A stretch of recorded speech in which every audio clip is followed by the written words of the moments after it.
Tere! Ma räägin teile täna 2 lugu liikumisest vanemas eas. Esimene on lugu sellest, mida ma ise nägin Narva linnas sellel aastal jaanuarikuus.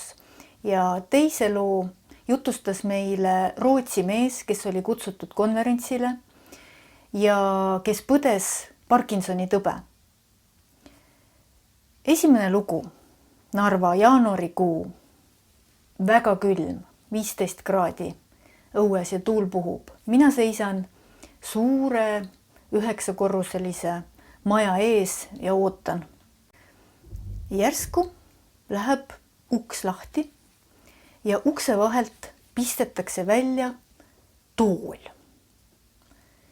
Uks jääb lahti ja natukese aja pärast tuleb selle ukse prao vahelt välja väga vana tugiraamiga naine. Ta on korralikult sisse pakitud talvemantlis ja ta liigub väga aeglaselt. Uks klõpsatab tema taga kinni ja olukord näeb välja täpselt nagu oleks tütar oma ema kohutava külmaga välja visanud kodust. Vana naine tugiraamiga pöörab ennast ja hakkab väga-väga aeglaselt liikuma selle paraadna külje suunas. Naine tegi oma nii-öelda staadioni ringi, mille raja pikkus oli kõige rohkem 4 meetrit. Talle ei lugenud, et väljas oli talv, et oli kõle külm, et tal tuli tulla kõrgelt korruselt alla ja tal polnud õieti ruumigi liikuda.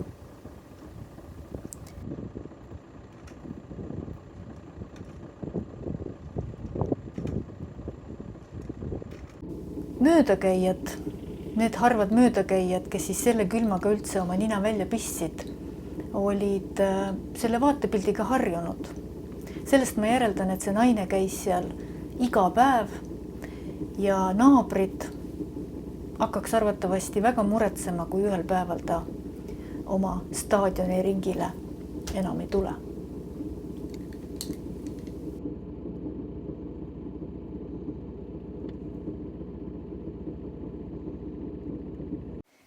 Teine lugu on Rootsist.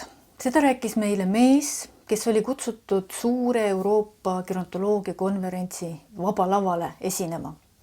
See mees oli 60-ndates eluaastates ja ta oli saanud Parkinsoni tõve diagnoosi juba 20 aastat tagasi.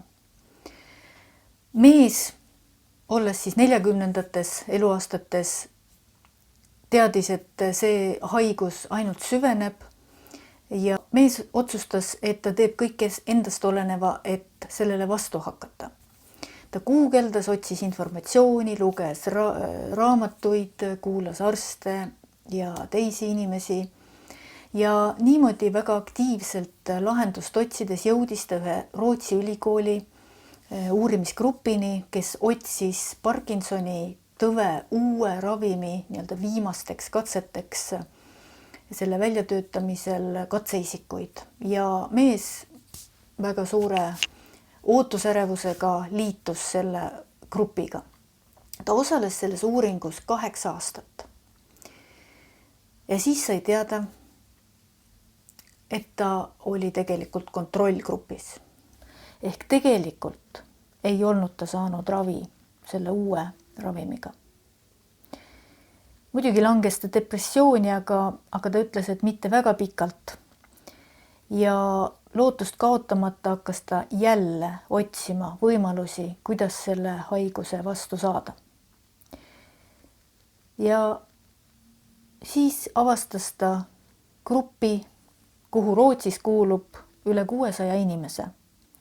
See grupp oli poksijad, poksitreeningud, mida tehti spetsiaalse metoodikaga just nendele inimestele, kes põevad Parkinsoni.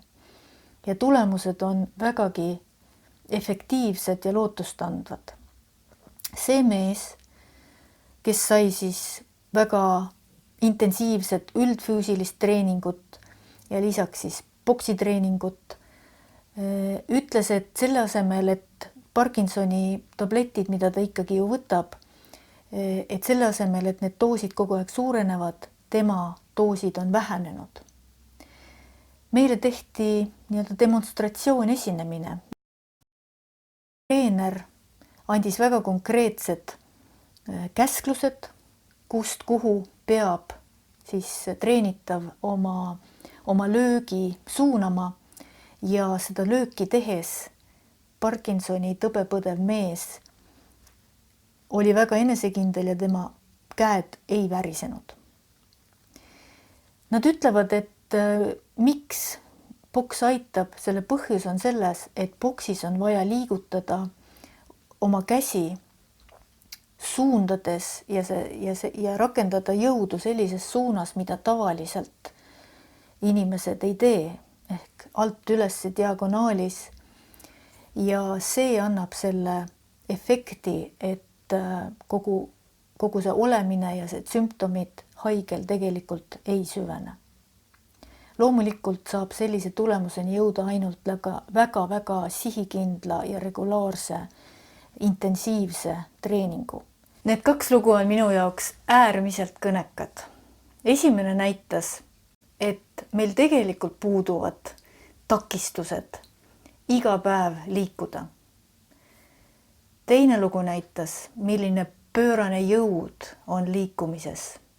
Meil on võimalik liikumisega vastu hakata ka millelegi sellisele, mis tundub olema meie kontrolli alt väljas. Nii et mida siin öelda? Liigume kas või imevähe, aga iga päev.